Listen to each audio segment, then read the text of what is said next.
everybody talks about what happened with Suge Knight and the RZA down in Vegas, and how the RZA got jumped and beat up. And let me stop all this stuff right here. What y'all heard about in the interview? First off, Method Man wasn't even there. So let's get these things straight right now. Because Method Man came at a whole nother time. And when Meth came down there, it wasn't Method Man, it was RZA, U-God, and it was some other people that was associated with Wu Tang. But I think out of all the MCs there, it was probably either Deck and U-God and RZA that we know from the group. The rest was just other members. And they went down there to, work out some details, and everything was good. That's why they went to 662, because everything was cool and there was no problems. And Pac was like, cool, he liked Wu-Tang. He had no problems with Wu-Tang at all. And he loved Method Man's album. So, I came to bring the pain, hardcore to the brain. Let's go inside my ass to play. I came to bring the pain, hardcore to the brain. So the RZA got paid for that. That's why all this was done. They slipped RZA some money, because what happened was RZA came in he came into 662, him and his boy, and it was some rowdy, Pyru dudes in there, and they was, ran into homie, one of the dudes from the Wu, and he was all jeweled up. He was like, man, look, homie, this ain't the East Coast. You know what I'm saying? I'm tired of these East Coast dudes coming up in there, boy. Get your head busted on Pyru. You know what I'm saying? So it went on a subject, it went on a issue like that, and dude from New York who was with RZA felt some sort of way. And when it happened, it was quick. You know what I'm saying? Like, the whole club saw that guy get into it, and the reason why he was so animated was because he knew this whole club gonna turn around. Dude thought he was just in a regular club or something. And once it was a swarm, and they started whooping on dude and knocking him down, the Pyrus, RZA went there to try to break it up. Because I think the dude might be related to RZA some type of way, one of his cousins or something. So the RZA went in there and they snatched him up and took his chain. And that's what happened. And when that happened, RZA was like caught in the mix, took a couple of kicks and whatever, you God and them trying to get in there. Pac was like, whoa, he's trying to find out what's happening. It was like, no, they my people, they with me. And then they got him his chain and everything back. It was like, you alright?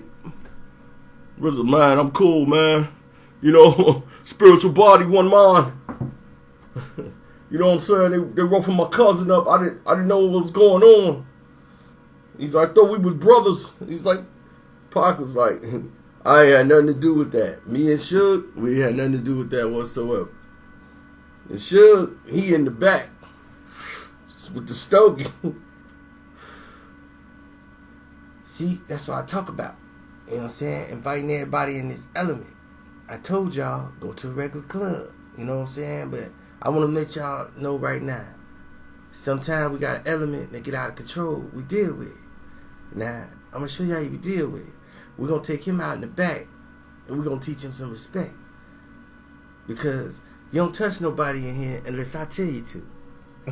So, Suge and them, they ready to beat dude down, put the dogs on him and everything else. RZA's, no, we all good, brother. It's one nation, man. I don't want to see no brother, you know what I'm saying, getting made an example out of. Then he going to hold it against us. You know what I'm saying? Everybody reap what they sow.